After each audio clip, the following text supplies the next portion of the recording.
It's me ആർട്ടോ guys. രാവിലെ food മൈദാപ്പവും ചമ്മന്തി. എനിക്കിത് വലിയ ഇഷ്ടമില്ല, പക്ഷെ ഉമ്മി എന്നെ കൊണ്ട് കഴിപ്പിച്ചു. 200 രൂപയായിട്ട് ഞാൻ നേരെ ഉമ്മാമീട്ടിൽ പോവാണ്. അവിടെ പോയപ്പോൾ കണ്ട കാഴ്ച ഇങ്ങനെ പകുതി പൊളിച്ചിട്ടേക്കുന്നു. ഇവിടുത്തെ സാധനം മുഴുവൻ നമുക്ക് മാറ്റി അപ്പുറത്ത് മാമച്ചിയുടെ വീട്ടിലോട്ടാക്കണം. മാമച്ചിയുടെ വീട്ടിൽ ചുമ്മാ പോയപ്പോൾ തന്നെ ഷെയ്ക്ക് കിട്ടി. പിന്നെ അവിടെ പോയപ്പോൾ ഒരു ഹെലികോപ്റ്റർ കണ്ടു. നാപ്തോളി മാത്രമേ ഈ സാധനം ഞാൻ കണ്ടിട്ടുള്ളൂ. അതുകൊണ്ട് ആദ്യമായിട്ട് കണ്ട എക്സൈറ്റ്മെൻറ്റ് ഞാൻ കുറേ നേരം കളിച്ചു. എങ്ങനെയുണ്ട് സാധനം സെറ്റല്ലേ? ബായ് ഇവിടെ സിമെൻ്റൊക്കെ കുഴച്ചിട്ടിട്ടുണ്ട്. ഞാനും അത് കണ്ടപ്പോൾ ചുമ്മാ എടുത്ത് കുഴച്ചു. ഉച്ചയ്ക്ക് ചോറ് കൊണ്ട് ഞങ്ങൾ ചെറുതായിട്ട് പണിയൊക്കെ തുടങ്ങി. വീടിൻ്റെ മേളിൽ ഇങ്ങനെയാണ് വീട്. പഴയ ഓടിട്ട വീടൊക്കെ ഇങ്ങനെ ആയിരിക്കുമല്ലോ പണ്ട് കാലത്ത്.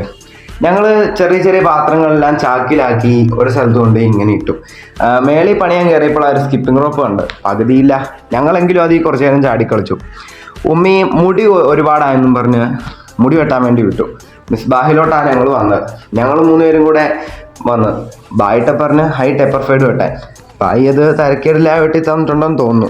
ഇനി നമ്മുടെ പണി ഫുള്ള് രാത്രി ഈ വലിയ കമ്പിയും ബെഡൊക്കെ എടുത്തുകൊണ്ട് ഞാൻ പോകുന്നത് അപ്പുറത്തെ വീട്ടിലെ പോർച്ചിലോട്ടാണ്. അവിടെ ഞാനും എൻ്റെ കസിൻസും എല്ലാവരും കൂടെ സാധനങ്ങളൊക്കെ ഒത്തിരി എടുത്തിങ്ങനെ വെച്ചിട്ടുണ്ട്. ഇനി കുറച്ച് നാൾ ഇവിടെ ആയിരിക്കും താമസം. അപ്പോൾ എല്ലാവരും സബ്സ്ക്രൈബ്.